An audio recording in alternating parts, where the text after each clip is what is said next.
All right, here we go again. Another nice new edition to Celtics Beat. Thank you for being here with us. I'm Adam Kaufman. Certainly, you know, Evan Valenti, who's getting into, I don't know, Rocky shape right now, I think. Whatever he can do to I was going to say whatever he could do to beat off Drago, but I guess I just did. I guess it's still, you know, it still works. We can still do it.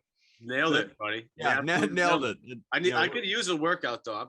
This whole like COVID thing's trying to catch up to me. So nailed it, and way to draw attention to it. Yeah. Right. We've got Dan Greenberg, Greeny, as you all know him on Twitter, who is here with us from Barstool. And you know, sometimes I think we need to be introspective, folks. I think sometimes we need to just sort of really be able to look in the mirror and know ourselves. And there was a point in time, maybe it was back in the Celtics 7 days on the Sports Hub, and you know, just all I've gotten a little lazy, I guess, on Twitter, but all the general interaction, especially around trade deadlines and free agency and every single game. And that there was a point in time, there really was. I believe this. This is not me being full of myself. I believe this to be true. There was a point in time where I think when people were looking for Celtics positivity, they were looking for green goggles. You know, they turned to me. You know, they turned to me. I was getting a lot of it in my Twitter interactions. But, you know, sometimes, folks, you got to kiss the ring. I have been surpassed.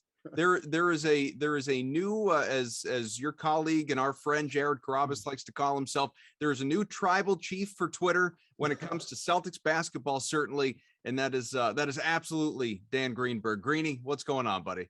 Well, that's the nicest thing anyone's ever said to me. Usually a statement like that is prefaced by calling you a homer or a green teamer. And I just, listen, I can't. I think sometimes we need that in our lives, though. I think, you know, because there's so much negativity out there, especially concerning this team historically. Sometimes we need a nice, positive place to go.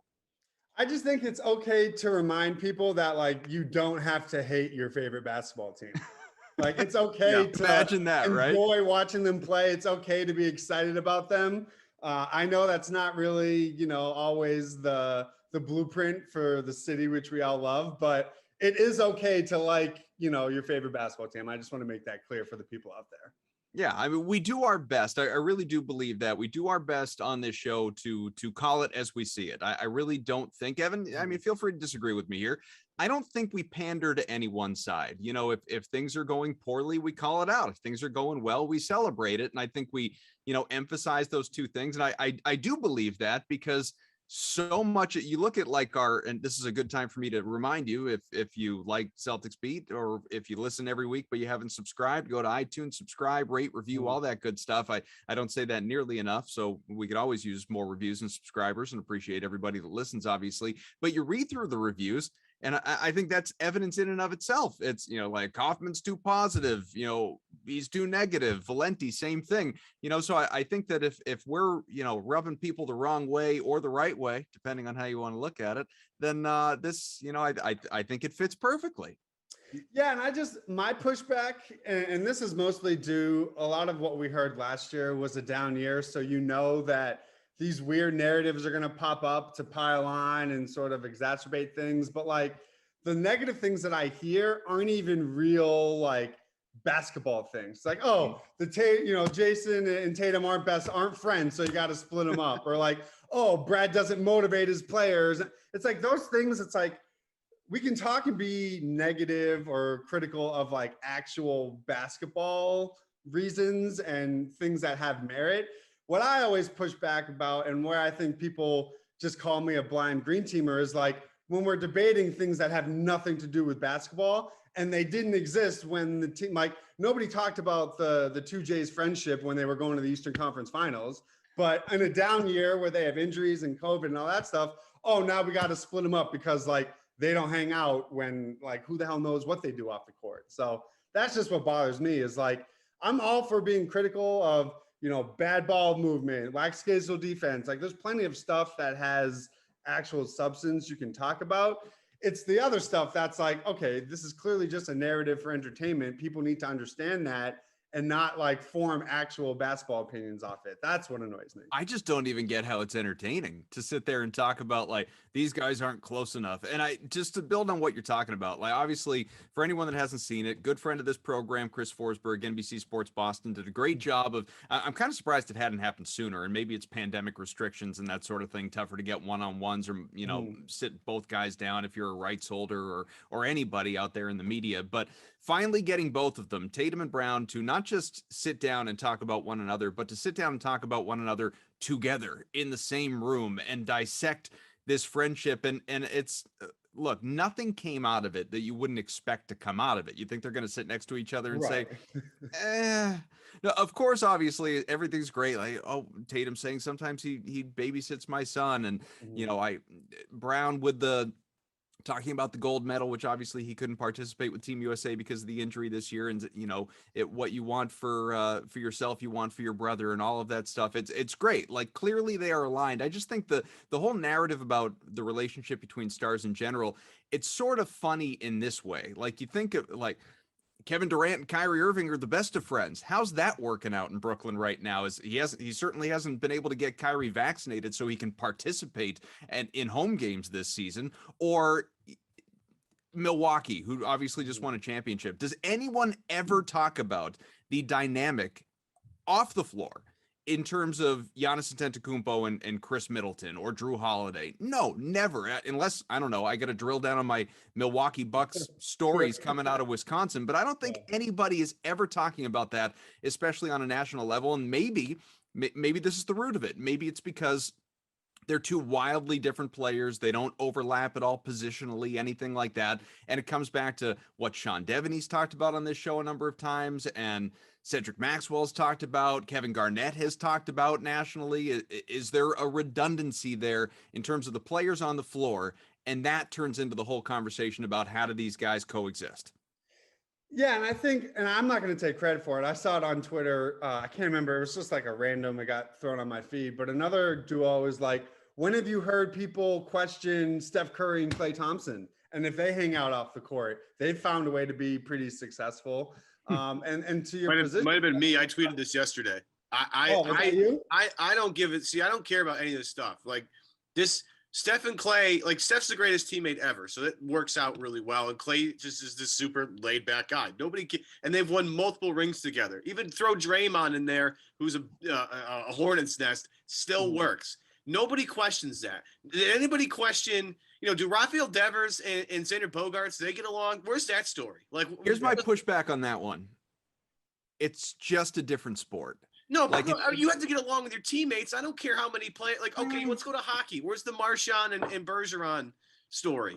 Like, just because hockey's fine. Like, hockey works. But we talk about their relationship all the time and how close they are and how much they love and respect one another. I just don't think in baseball it works because, as we've seen from Mike Trout, Shohei Ohtani, one guy cannot carry a baseball team. It just can't happen. Look at Jacob deGrom and the Mets all these years. But in basketball, where you have to work together, where there's a fluidity, where there's a chemistry, where you have to coexist. And hockey, obviously, like hockey absolutely fits. Football, baseball doesn't really work. I think that's why that narrative isn't a thing there. Like none of those stories exist. Like I don't care. Like no hockey. There's not a hockey story like that. It seems to be solely focused on these two guys specifically. Like I can make the argument, I guess, for like Ben and Joel is the other version of that. Like they didn't get along on, but they clearly didn't work on the court. Like that is a clear. Like those two guys can't coexist on the floor together because the spacing is all screwed up. Right? It doesn't work. You look at other duos in the league. Doesn't Gasper always say that winning is the ultimate deodorant? I feel like that's like a classic Gasper line. So I feel like we've heard so, and think of the teams that we have mentioned, right? The Bucks, the Warriors, they win. We didn't hear any of this stuff about the two Jays when the Celtics weren't having a year from hell. So that's what I'm interested to see this year. And if, they have the normal health, like they don't need perfect health, but if things are, a normal NBA season, and they have the success that we've grown accustomed to during their tenure, I doubt we'll see those same unnamed sources, speaking to so-and-so. I think it was just when they struggle, those are the things that get created. And you just you have no one to blame but yourself, be better on the floor. And those things, won't become a media sort of tornado. Maybe this is me I don't know if it's a hot take or if it's just like scratching an itch, basically. But when's the last time you can think of two Celtic stars where we debated how well or if they got along, if they could coexist on the floor? It like not this stuff. I feel like you almost have to go back to like the 80s when Yeah. when it wasn't even really a thing because to your point, Greeny, they were winning, so who gives a crap? But like before, and here's where the scratching an itch part comes into play. Before Kyrie Irving was here, who was the ultimate superstar who just doesn't get along with anybody, Mhm. this was never a thing. Like no, and again, like Tatum and Brown, they were young, they were barely in the league, they were having success, so it wasn't, it fits to what you were just talking about, where maybe it wasn't just timely. There weren't these struggles, but until the 18-19 season, when everything gradually started to go to crap, in a Celtic sense compared to expectations. Obviously, they haven't gone to crap overall, but you know what I mean. Like this was never a narrative. This was never a thing. Like we didn't even really. I'm trying to remember. Like we didn't. Did we? We never even really had this media work differently, but we never even really had this conversation with like Paul Pierce and Antoine Walker. We certainly didn't. Yeah. In the new Big Three era, the Ray Allen thing was legitimate. Like that wasn't a media creation. That was so if anyone's like listening and just shouting Ray Allen, idiot, Ray Allen, Rondo, like that was a real thing. That wasn't just talking heads. Like this is talking heads. There is no evidence whatsoever that we know about publicly where Jason Tatum and Jaylen Brown are not on the same page. That's what was always my biggest point is like we hear this narrative, it gets spun into be treated as fact, and it's like, okay, show me the evidence where they're like, fighting on the bench, or like, there's a video clip of them, publicly dogging the other one, like with their inner circle. They're just none of that stuff existed. And I think to your point, if the media and the need for daily content existed during the Antoine Pierce era, my guess is we probably would have had some of that, in the early 2000s. But again, as you all know, the team wasn't good. So of course there would have been that same sort of, rift or quote unquote rift between the two. And Pierce did want out. Yeah, and he did eventually want out until, Danny or Kevin McHale saved us. But Yeah. it's just one of those things where I truly think, if they're going to speak publicly together, we're going to get quotes like we saw yesterday, which obviously I'm going to eat up because it fits my narrative. There could be somebody who has, a opposite narrative that's going to take, an unnamed source quote and treat that as fact because it fits their narrative. At the end of the day, if this team wins, no one's going to be talking about their off-court relationship. It's just I personally think they mesh well together on the court. That's all I truly care about. But we need to see it translate into wins, and then all the other stuff will just, fizzle out, I think. Yeah, these guys might not be Steph and Clay, but they're not Kobe and Shaq either. So there's like two sides of the spectrum here. Like again, Steph is the greatest teammate of all time. He's phenomenal. Everything you read about Steph's personality is like, yeah, that's exactly what you'd want in a teammate. And Clay is slowly back. Meanwhile, Shaq and Kobe legitimately hate each other, and it's not like it took what years for them to score that beef off, and like they say that they took care of it, but did they I don't know. We have to go by their word here. It's similar here with Jaylen and Jayson, but what makes me, I guess, like happy in a sense is just like how funny, and like how you can tell in the interview that they found the fact that they have to do 5 minutes in this like sort of ridiculous. It's absurd. It's like Tatum's like, he's like, man, I hate that they have an unhealthy obsession with our relationship. And I'm like, I freaking agree with that. People care way too much about whether they hang out all the time, outside of basketball. Look, you're spending a lot of time with these people throughout the entire season. You don't have to spend every second with them off the court too. Like you need some time to yourself. So I'm glad somebody did it. I'm glad they did it. Let's just get this out of the way. It's so dumb. But it really doesn't matter at all. As long as you get together along on the court, it's fine. Nobody cares. As long as the basketball fit works, I'll put up with anything. Well, plus if we're going to spend time truly like wasting time, it's which we're kind of doing on this show, but I don't know, it's fun. I feel like this is a topic that at least this side of the topic needs to be exhausted a little bit just to call everybody else stupid. If we're going to waste time to like media driven narratives that aren't true or even possibly realistic. Can't we at least focus on like the negative ones? Like, boy, you see Donovan Mitchell out there tweeting about the Patriots and No, I'm eating that up too, though. I'm into tweeting that. about the Red Oh, I think Sox that's and the like long play. Everybody- if you of know course this Donovan guy Mitchell's wants to in be the a long Celtic. play, for sure. I love this. See, I love every I painted to this so because it all started in the bubble when Jaylen. Wait, when's the Donovan, Bruins like, tweet? hung Just out give me all the time. Bruins tweet, Donovan, and then I'm locked in. I'm so into it. He's like, man, Fenway's rocking. And I'm like, yeah, bro, it's awesome. You should totally check it out. Who's Like that dude in the red sleeves?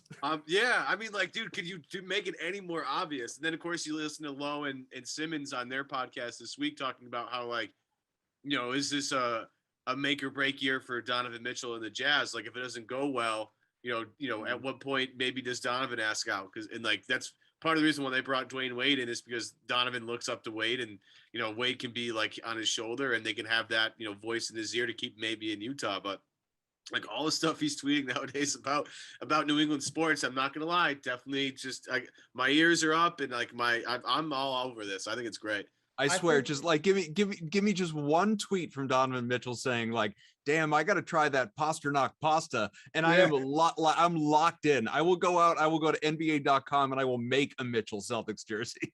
I mean, it's when you think about it, right? It's the perfect like stealth, page out of Danny Ainge's old playbook where like we're all talking Bradley Beal or Zach LaVine. Meanwhile, it's like, okay, they unloaded Kemba's deal. Those extensions happened, which eliminated, in theory, their cap space for this summer. But you keep looking down. You see when Donovan Mitchell expires. You see, what their cap situation could look like in the next 2-3 years. And it's like, he does fit the age timeline of your two best players. He does seem to have a real friendship with Jaylen Brown. Like, maybe that has always been the long play. And, they're signing Rob and Smart and all these to the extensions in the event that doesn't become possible. Okay, we still have a core that we like, but I know I've been tweeting about it ever since I see all them putting out videos in the bubble together, like Jaylen's bothering the hell out of Mitchell. It's like they're all hanging out. It's like, okay, I think there might be a little, espionage going on here that no one's really paying attention to. I just love all the jerks that responded to my tweet with you're not really jerks if you're listening. I love you just the same, but all, trying to crush the dream. Like he's from Connecticut. He went to school in New Hampshire, like things like of course he's a New England sports fan. Doesn't matter. Like this is, I'm right near, I am a walking version. I've even got a Brad t-shirt on. I am a walking version of the Greeny Brad picture in response to tweets.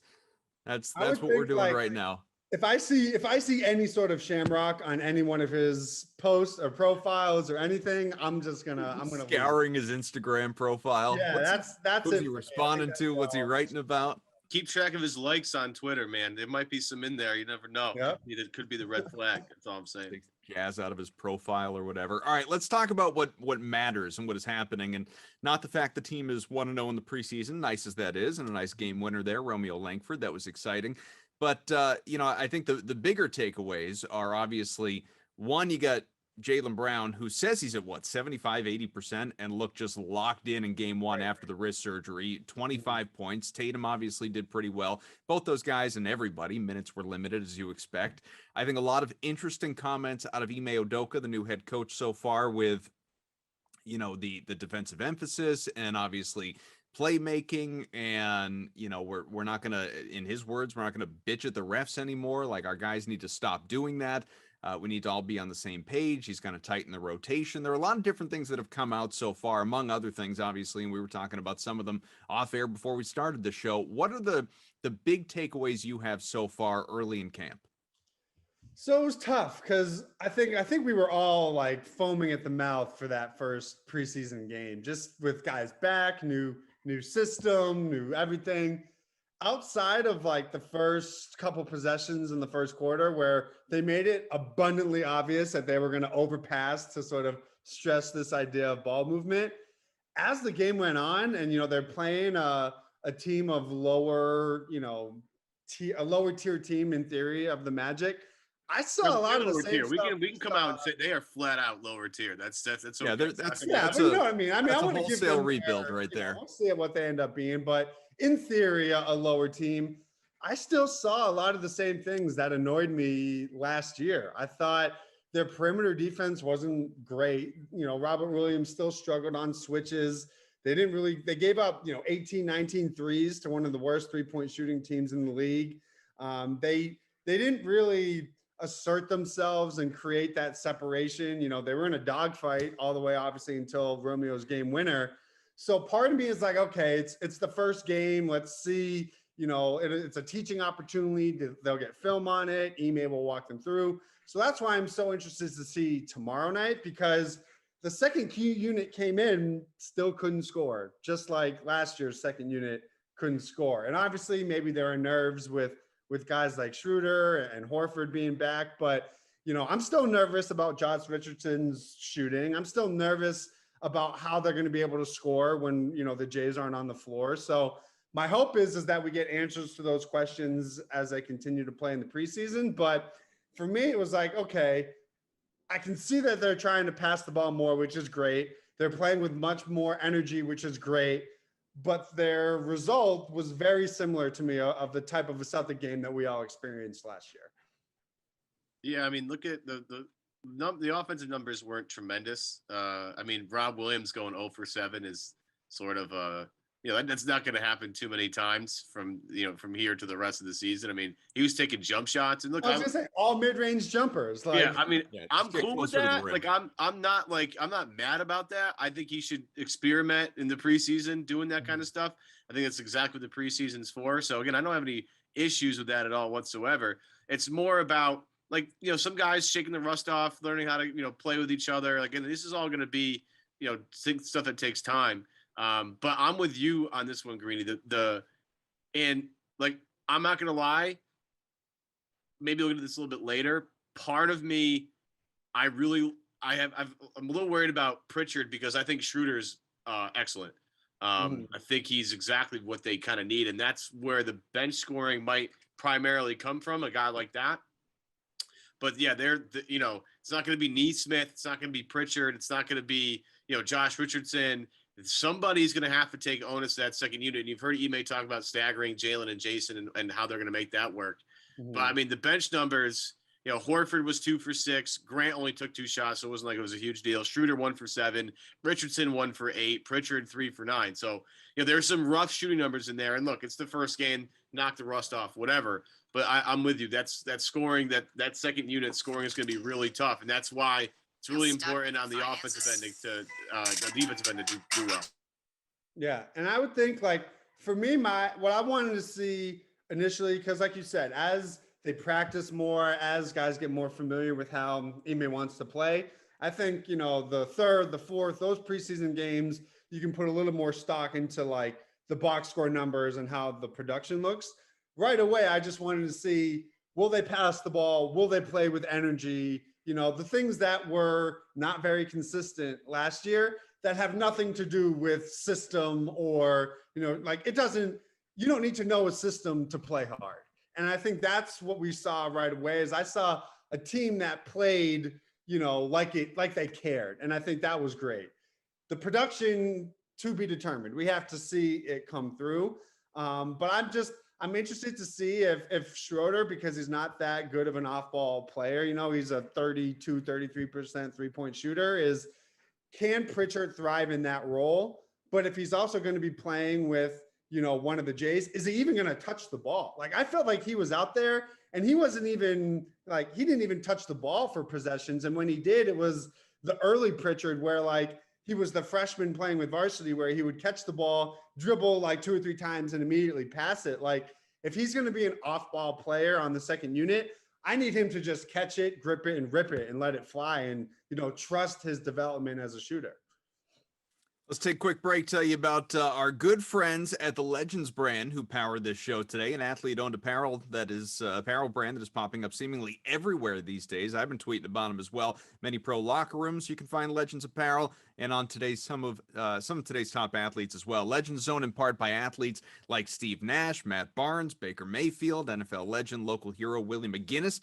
part of the family, even former Celtic Marcus Morris Sr., many others as well. Legends makes high performance apparel with the style and comfort you will want to wear all day. Evan, if you are watching the video, rocking the hoodie as he always does. He doesn't take it off. I tell you that all the time. I have washed normally it to just curtail all of you the wash it. I do wash this. So you wash it, then you put it immediately back on. You don't even wait for it to dry, but it's a performance fit, so that's okay. It dries on you. Normally I'm wearing the sweatshirt or the t-shirt, but I decided today I'm gonna bring the t-shirt along so I can really get it close to the camera and show it to you. Show you this great material. I wish you could feel the cotton right through here, but you can see it. You can see how nice it's thick. It's right. We got Nike, we got nylon and polyester. It's a work hard, stay humble, all this great stuff from Legends. Here's the logo right here. Yeah, the polyester makes it more durable, and the nylon makes it stretch. So if you're curious as to why Adam read those, the performance wear is built mainly on those two fabrics, right? Or things like those fabrics. So you have who everybody hates if you buy a shirt for, if you buy a t-shirt for $60, like if it gets ruined in 3 wears or 3 washes, like you're gonna be pissed. The polyester in that shirt makes it more durable. Nylon makes it stretchable. My question for Kaufman: have you tried? You got the shorts, right? Got the shorts too, yeah. Okay. Did we figure out, like, are you supposed to, like, do you wear underwear with that? Do you not wear underwear with that? Like, how does that work? Because you got the inside like built in. You know what I'm talking about? Like, there's that built in like. No, I hear you. It's not a riddle I found an answer to yet. Have you tried both ways? Because I tried both ways and they both feel fine. So I'm just kind of figuring out. Do you have a favorite though? Do you lean in one direction? Do I have to say it? I don't know if you want to know the answer to that. I feel like now I know the answer. I don't think you need to say it. It's marvelous. But that's okay because you feel safe. It's a safe. You feel protected. It's fine. Yeah, it's terrific. Listen, visit legends.com today. See why athletes everywhere and us are swapping out the big box brands for Legends apparel. Use BEAT20, that is the code BEAT20, and save 20% on your first order. Again, legends.com, promo code BEAT20. Offer ends October 10th, which, if you are paying attention, is Sunday, just a couple of days away from when this thing is being released to all of you. So depending on when you're listening, you better act quickly. Again, BEAT20, legends.com, offer ends October 10th. So yeah, I love it. It's great. Greeny, you need to make the move, man. No, that looks. You're a tall drink of water. It'll fit you great. That fabric looks pretty soft. It's awesome. It's fitted too. I wear this all the time. I walk my dog in the morning. Like now I got to throw something else on. It's like 40. Getting a little cold out there for you. So it's not like I'm up at like 7. It's like 5:50 this morning when I went out to walk the dog, because that's when she gets up. So the morning dew and all that stuff out there. Yeah, and you gotta be comfortable. You gotta be comfortable. And this definitely gives you comfort, and it gives you style, and it gives you warmth. So it's like the trifecta essentially. Let's go back to talking about these C's here, and some of the individuals that we've been talking about. Let's get a little more expansive. For one, Josh Richardson. Now, obviously, this guy, there were headlines at the time that they traded for him, and hopefully it'll be a bounce back year, and he's going to shoot better, and he's going to defend relentlessly, and he's going to fit great. And then that, we fast forward to him getting an extension, even team friendly, maybe, obviously, depending on how he plays, and a tradable contract doesn't mean he's going to be here for 2 years. But nevertheless, a lot of people just breaking down what all this means. You watch preseason game number 1, and I don't want this to be a takeaway on preseason game number 1 as much as it's just an extension of what we saw last year throughout an entire regular season. Do we have to worry this guy's washed? I don't know. I think his debut was pretty much like how he's advertised, right? I thought his defense was legit. He had, he was good on the perimeter. Everything that we've heard about him being an on-ball defender, I think we saw. But on the flip side, everything we saw about his shaky shooting, like that showed up. His form legit gives me anxiety when I see him. It's like he comes up, it's all broken. Like not even from 3, like even on his little 15, 16 foot jumpers, it's just one of those where like you close your eyes and hope it goes in. Whereas you look at, someone like a Tatum, a Brown, a Pritchard, like when they shoot it, I'm surprised that they miss. When I'm watching Josh Richardson take those pull-ups, I'm surprised if he makes it. So, I'm hoping maybe part of that. Don't worry, there just wasn't a Larry. lot of that in game one. I know, but I'm thinking that's why, and I sort of want to expand on this to a question to both of you. When it comes to, their starting five, a lot of people think he's going to be the starting wing. Are you okay with having a non-floor spacer in that 3 spot? Or do you lean more towards maybe a double big with Horford and Rob, maybe one big with Neesmith eventually starting? Because I just think they can get value out of him for his defense, but that jumper is giving me no signs of confidence that it's going to be any different than what we just saw in Dallas. Ev, I'll let you go first. I could make the argument that because you got to stagger the Tatum Brown minutes. I don't think I wouldn't start him. Let's just start there. I would not start Josh Richardson. I would make him like the first sub for Jaylen. Yeah. So then are you going double big or are you going? I want the double big. Smith? I think they'll end up with the double big to start. Mhm.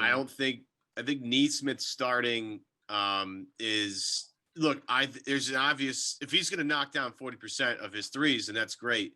They need a floor spacer like that, whether it's going to be a starter or a guy off the bench. So, I mean, it doesn't matter. I think to start the year, they'll go with the guys that they know. And I think, Ime and Brad's past history with Al will dictate that he starts. Especially with everybody talking about how Al's found the fountain of youth. Exactly. And he looks great. as good as he had and feels as good as he has. The words were out of my mouth. That was my next point. Is like they seem to be hyping him up. So I think that's where they're headed. And I don't have any problem with that because I do think it's better than it was. We had like a whole podcast dedicated to this a couple weeks ago. How the double big lineup with Rob and Al makes way more sense than Tice and Tristan. Okay. So I think they'll start there. Richardson for me is not a starter. And I even if it's matchup dependent, I don't care for the offense that he can't provide, but I do think defensively he brings a lot. And I think if you're Jaylen Brown, finding a way to partner those two guys together is like one guy's on, one guy's off.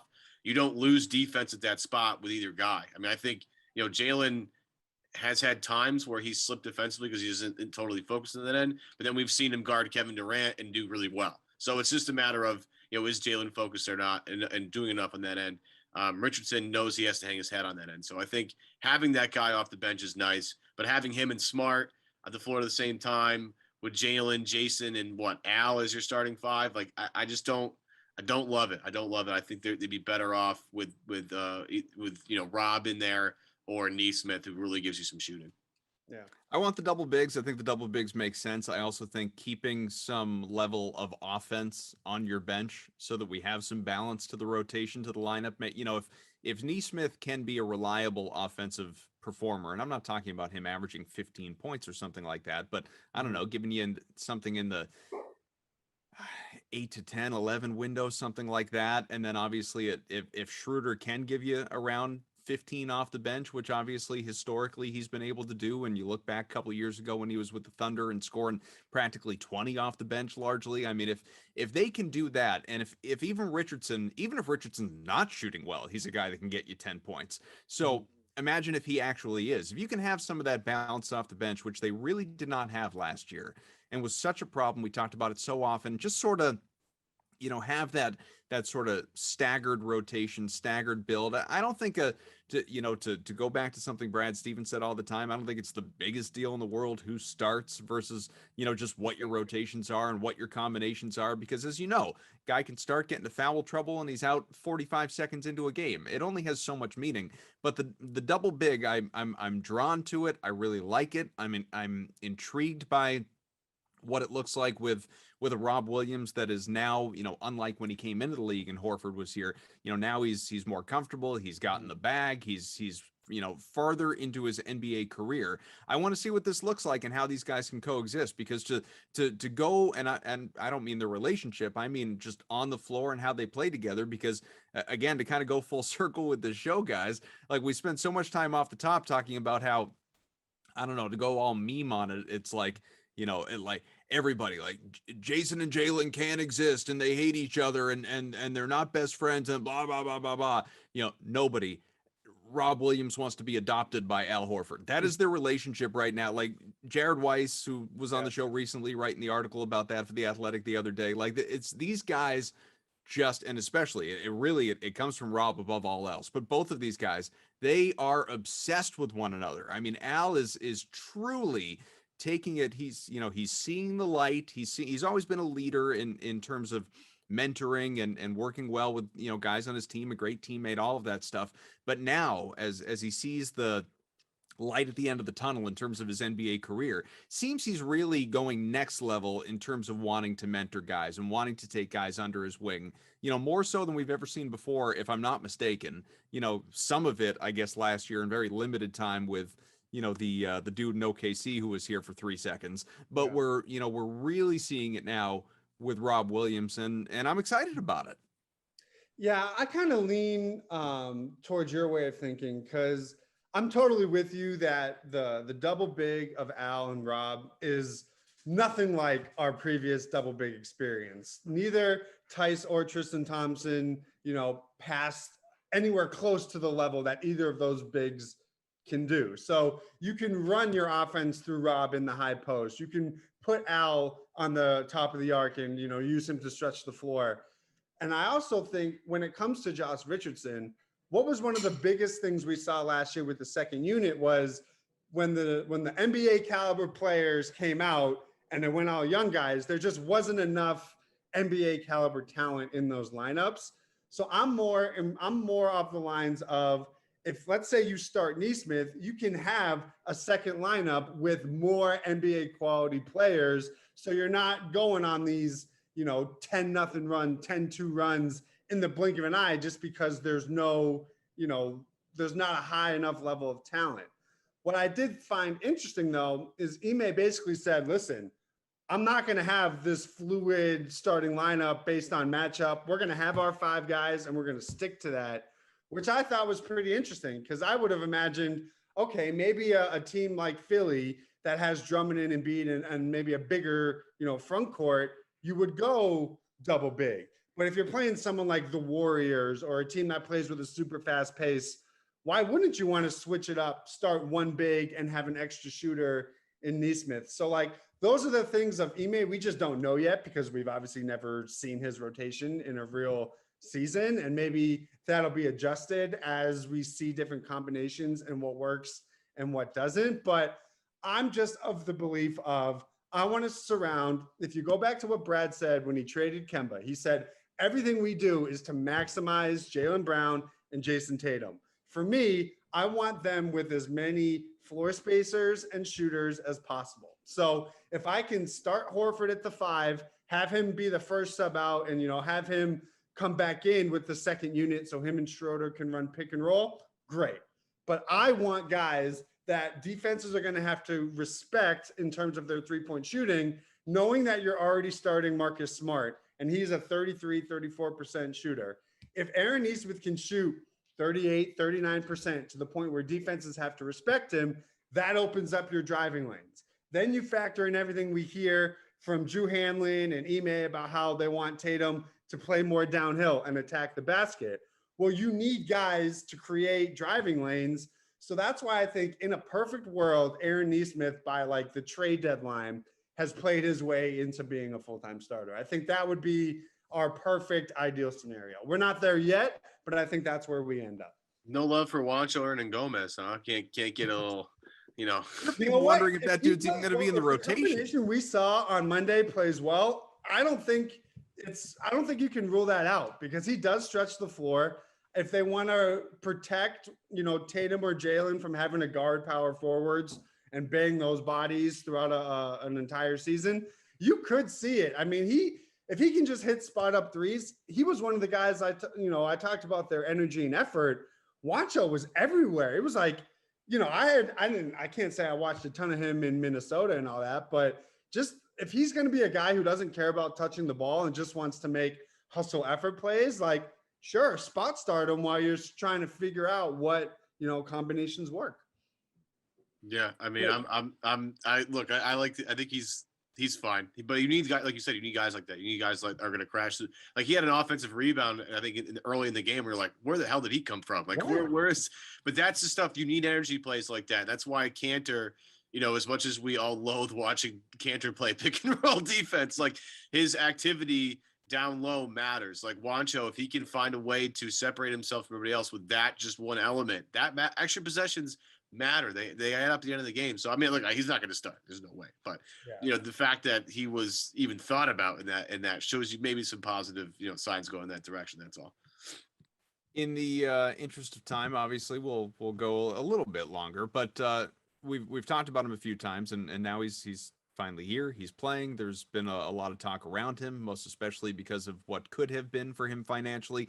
Dennis Schroder, depending. There's a little bit of debate out there in the social media world as to how he actually pronounces his name. So maybe we could get him to say it. And until then, I'll just call him Dennis. I'm excited. I am excited not only about the contract they got him on, because I think it's just such a no-brainer to add a guy with that skill set and a vet and that ability, that talent who can come in at less than $6 million.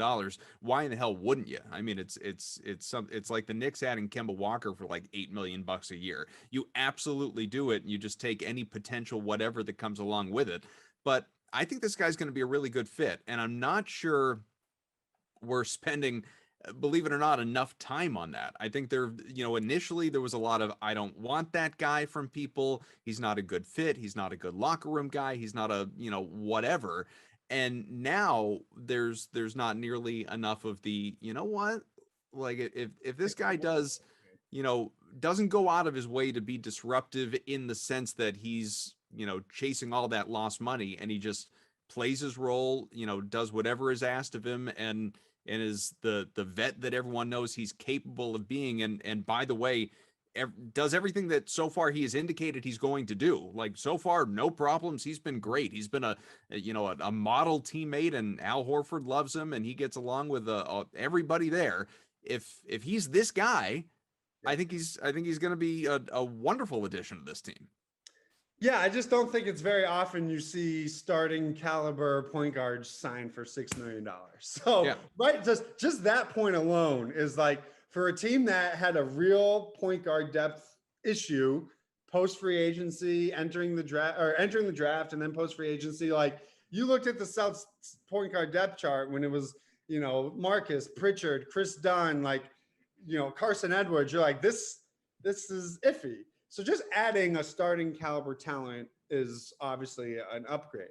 But I thought it was really interesting when they entered this postseason, the one thing that both Brad and Ime made abundantly clear to everybody were their roles. And I think we heard so much of that last year where, guys didn't really know who their roles, what their roles were, how they fit, all that stuff. If you listened, I think it was Jared Weiss, could have been Jay King. It was one of the Athletic writers. When they talked about that signing, they said, listen, Ime in the meeting and Brad made it very clear to Schroder that Marcus Smart is the starting point guard. There's not going to be any of this baloney once we get into camp. Like, your role here is our primary backup point guard. Either you accept that or you don't. And he signed on for it. So I think that's done wonders just initially of, everyone's entering the season knowing what the pecking order is, knowing what their role is. If they get the 2019 OKC six-man Dennis Schroder, it elevates their ceiling. There's no, I mean, he was almost a 18, 19 point per game player off their bench. He accepted that role. It was great. Where I think we don't know is like, okay, is he going to want to play now that he signed for $5 million? Is he going to try to force things as the sixth man to try to like overcompensate and show the rest of the league, hey, I'm worthy of a legit contract next year? In my opinion, he's going to get that contract if he is able to play within that role and thrive like when he was on OKC. So while it's great that he has a skill set that they need, he seems to accept his role. What we don't know yet is once he's given the keys of those second unit, is he going to only look for himself? And I think he was one of the guys in the first preseason game. You could see he was overpassing every time he touched the ball. It was like he wanted to stress that he was going to be a facilitator, and that was awesome. But when we're a month or two into the season, like, how does that change if the second unit, like, if nobody else can score, is he going to try to force things and be something that maybe the team doesn't need for him in his ideal role. That's just what we don't know yet. Well, I'll point out though, because he's going to give them something they don't have a ton of, and that's guys that can get into the paint with the ball in their hands. Like they just have like I love Smart. Smart's not blowing by too many guys, right? You know, Pritchard's the same way. Neesmith takes about 3 dribbles and you're pretty much done at that point. You know, Tatum and Brown, we know they can do that. We've seen it a lot. Anybody that wants to talk about the first step of Jaylen and Jayson being slow, you're not watching basketball correctly. But what Schroder gives you is that speed element with the ball in his hands that they don't have. And what's going to be so important, I think Green did a great job mentioning the chemistry he has with Al Horford from their past days in Atlanta. That's going to be big. I didn't think about how those two guys off the bench or, you know, playing on a unit together with maybe some guys that, you know, that aren't Jaylen and Jayson, how important that's going to be. But they're going to need that skill from him desperately because their guards don't have speed. You know, Pritchard's a crafty player. I love him to death. I think he's awesome, but he's not going to blow by, get too many guys. Smart doesn't either. Smart's a bully ball point guard, and we'll see, you know, how the new Marcus Smart looks as a primary distributor. I'm excited for what we'll see. Schroder needs to be aggressive, especially with that second unit because, again, the lack of scoring, but he gives you the ability to get inside the paint, which they've lacked. You know, I love Kyrie. He was part of that. You know, he could do that at will when he felt like it. Kemba at first could do it, but after the injury, rough. Yeah. And that was the thing with Isaiah Thomas that I don't think people appreciate enough. Isaiah at his height could still find ways to get into the paint and draw the attention to himself. And that's such a crucial part of being a point guard in today's NBA. Like, it's not just about distributing the basketball. You got to score too. Now, there are guys that are way the other way that are really score heavy and don't do a lot of distributing. Dennis is going to have to do both. But in this particular instance, he gives them something that they don't currently have. And that's why that's why I'm worried for Pritchard a little bit. And I'm worried about Pritchard's role because Dennis is going to give them that. Pritchard can't. So does Pritchard get relegated to like an off-ball 2 guard? He's too small for that position, right? So how they make this work, again, Ime and Brad and everybody else has got to figure that out. But I think Dennis's role is very clear in this team. And to go from Jeff Teague, who is an NBA champion, I know, Dennis Schroder is a real nice pickup for Boston, no question. Yeah, and to your point about, you know, the previous Celtics guards like Isaiah and Kyrie and healthy Kemba, if you looked at how those offenses ranked, those were top 5 offenses in the league because they were able to get into the paint. You look at last year where they were the middle of the pack, you didn't have that same sort of consistent attacking, drawing in the defense, kicking it out to shooters. That just didn't exist. So I am interested to see if he can keep that up when the games matter. But I think it is important that we all remember he's going to shoot, mid 40s from the floor and 33% from 3. So I think, there are zones on the floor where I want the majority of his shots to come from. I'm down for him floaters, layups, attacking the rim, things like that.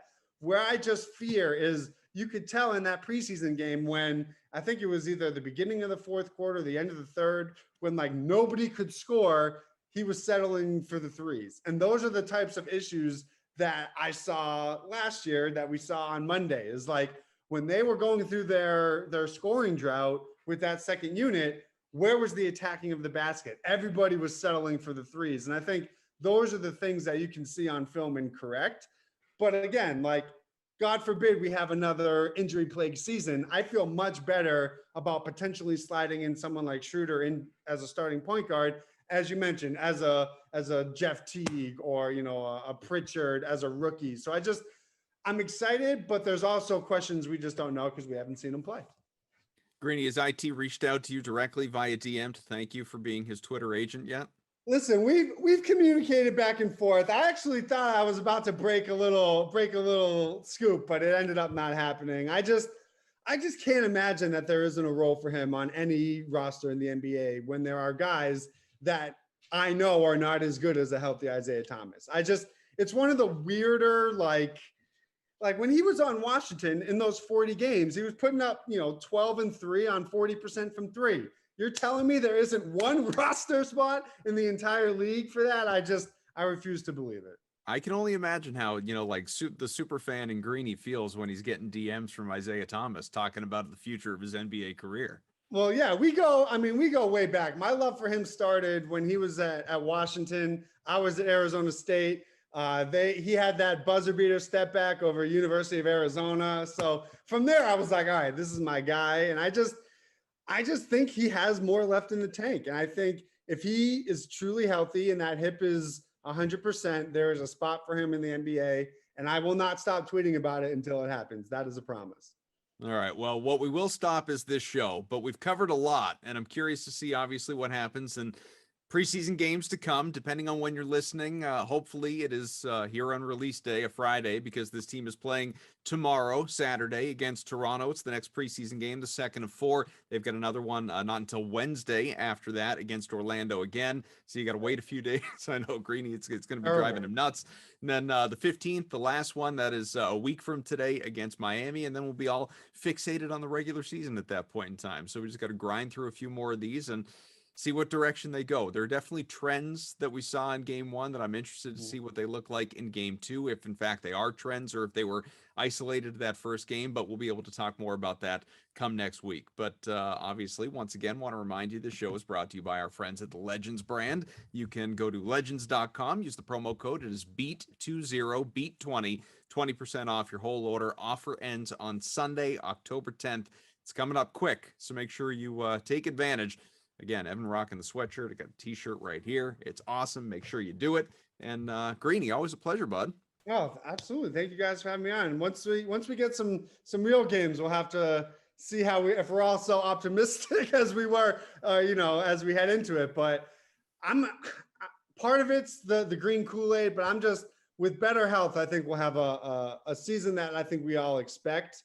But when has this team ever remained healthy? I think that's like, I'm knocking on every piece of what I have in my house. Like, just give me a semi to normal health season and let the chips fall where they may. Just remember, in terms of man games lost, at least, it would be almost impossible for them to be less healthy than they were last year. I don't know. COVID and injury. So let us You pray. say that now. You say that now. I know. I said, right? Like, please, people are going to be pointing back at this very episode. October 9th is when Kaufman jinxed the entire Celtics season. Thanks a lot. All right, guys. Thanks for listening. Subscribe, rate, review, all that good stuff on iTunes. We'll catch you again next week. All right. Thank you all.